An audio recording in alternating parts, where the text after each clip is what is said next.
Yo, what the fuck did I do to BG? They just didn't realise what it was. So, astronomers started digging into archived data from IRAS from the 1980s, Akari, a Japanese infrared satellite from the 2000s, and WILD, a 2010 NASA infrared mission that scanned the entire sky. These surveys didn't spot the planet directly, but they left behind thousands of mysterious heat sources, small, blurry, slow-moving dots. The problem? Most of those dots were galaxies, noise, or image artifacts. But what if one of them was something more? That didn't stop people from being interested, because even if it wasn't the Planet 9, it still raised questions. How many unknown objects are hiding in this region? What else could be out there that we've missed? Meanwhile, other surveys kept narrowing things down.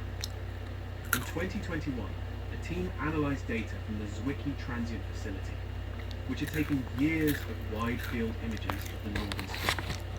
They filtered for slow-moving objects with the right brightness. The result? They ruled out over half the region where Planet 9 was expected to be, at least for anything brighter than magnitude 21.3. Then came CNEOS 14, a lesser known but specialised survey that also found nothing. Which meant this: if Planet 9 exists, it either has to be extremely dim, hiding in the far southern sky, or its orbit is so different from what we expect that we've been looking in the wrong place the entire time. In other words, the evidence didn't disappear, but the trail kept following. The more we look, the more we rule things out. That's not failure. That's how science works. But it also meant we were running out of places to look, until something new appeared. Not just in the data, but in the real sky. Strange, newly discovered objects that raised a whole new set of questions.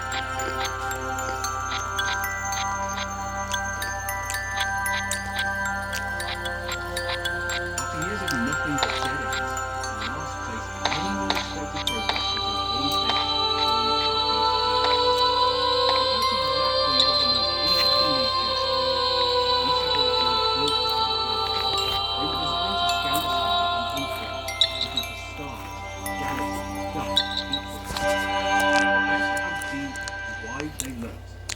data sets became a kind of digital fossil pool, a place where something What does it say might still be hiding. In early 20 in the top right?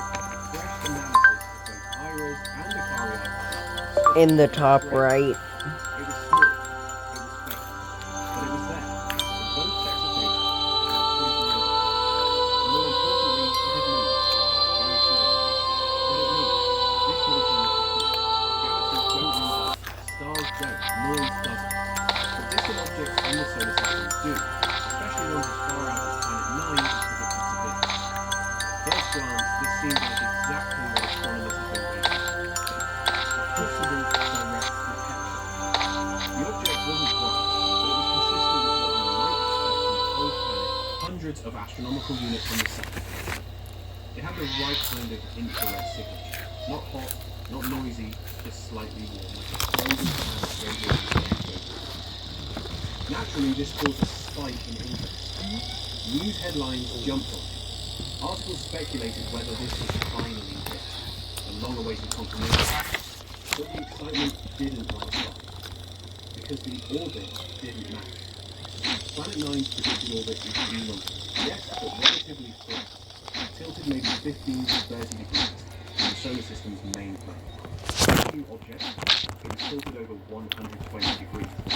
That's not just a slight difference, that's basically upside down compared to everything else. It was moving in a retrograde orbit, meaning it was going the opposite direction of most planets. It was far more tilted than Planet 9 was ever expected to be. That's a problem. Could Planet 9 have an orbit like that? Technically, sure. Anything's possible.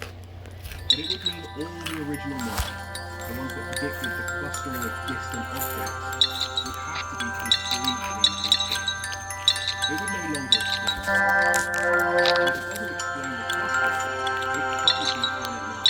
It would be something else entirely. Mike Brown, one of the original Planet 9 theorists, came out to put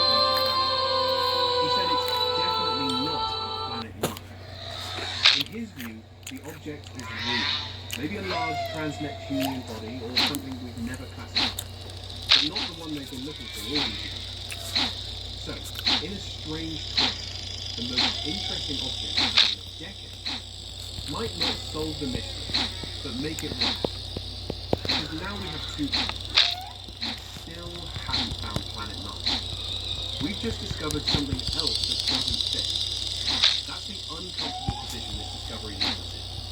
It's progress, but in the wrong direction. But not everyone sees it. Some argue this only shows how little we understand the outer solar system. Maybe there are dozens of unknown objects like this. Maybe Planet 9 isn't the only one out there. Maybe the solar system is weirder than we thought, and we've barely scratched the surface. And this raises a bigger question.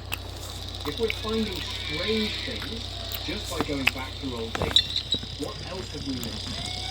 Because while this object might not be Planet 9, it proves one thing. There's something out there.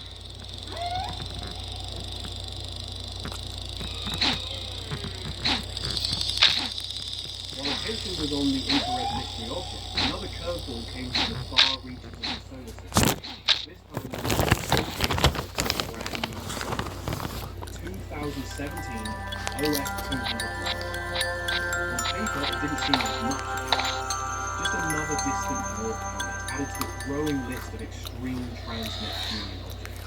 But its orbit immediately stood out. This thing was on a ridiculously elongated path, stretching out to nearly 1,600 astronomical units at its farthest point from the Sun. For comparison, Pluto only reaches about 49 astronomical units. This object was operating in a completely different part of the solar system. The orbit was not just long, it was extreme. Long, stretched, tilted. The kind of orbit that screams something powerful must have put me here.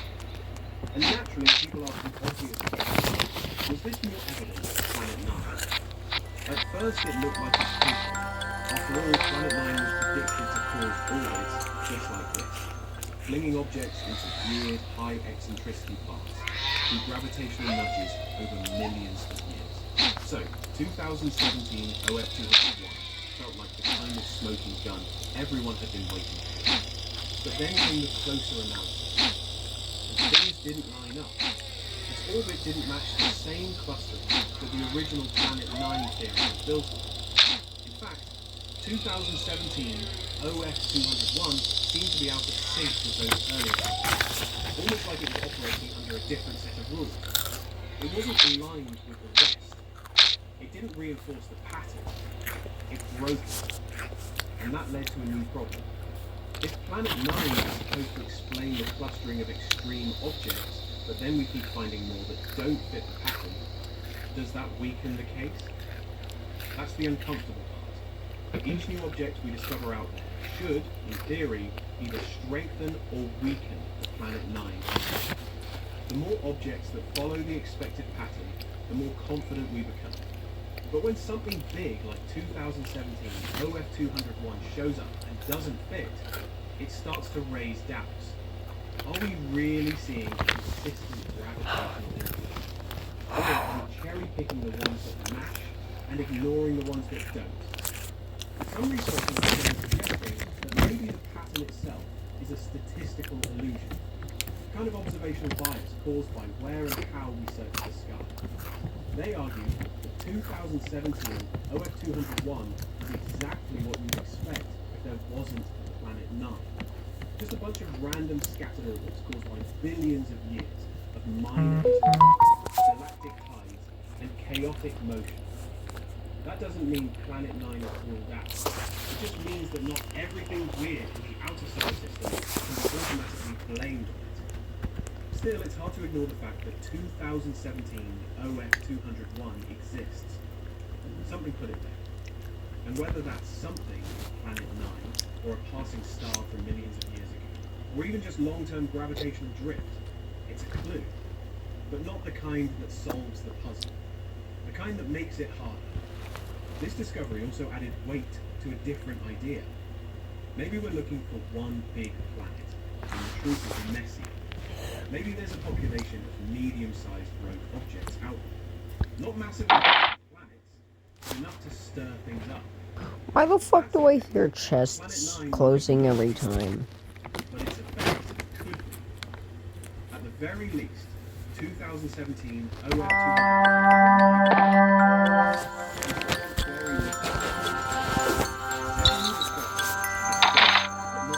Okay, fuck you too. Sometimes the mystery just gets deep. Dream vacation over a rental nightmare.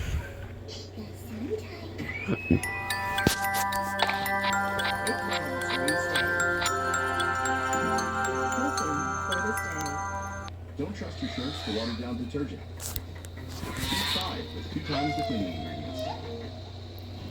Still taking notes? Every day. Nutriment, clinically studied probiotics.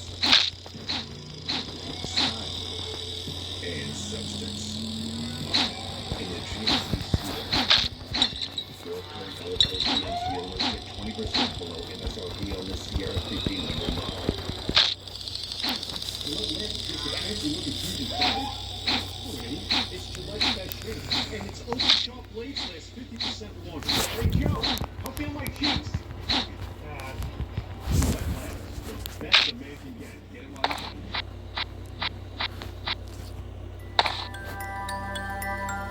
Let's say Planet 9 3. Massive rock, 5 to 10 times the mass of it, orbiting hundreds of times farther from the sun than we are. The next question is simple. Peace, I guess. I need sleep, guys. According to how planets normally form, Yep. there simply wasn't enough material that I'm gonna continue this in the morning, and no, I'm not gonna pause it. I'm just gonna fucking. The disk of dust thins out and everything slows down. You might get I'm just gonna icy fucking rock, end the video ice here. So yeah, full-blown make sure to like and planets. subscribe. That's a Hit that notification bell. Do it. Don't care. Can't make you. Can't stop you. Can't do anything. My fucking eyes hurt. one of the Need leading ideas sleep. is that Planet 9 And much closer to yeah, and maybe somewhere peace. around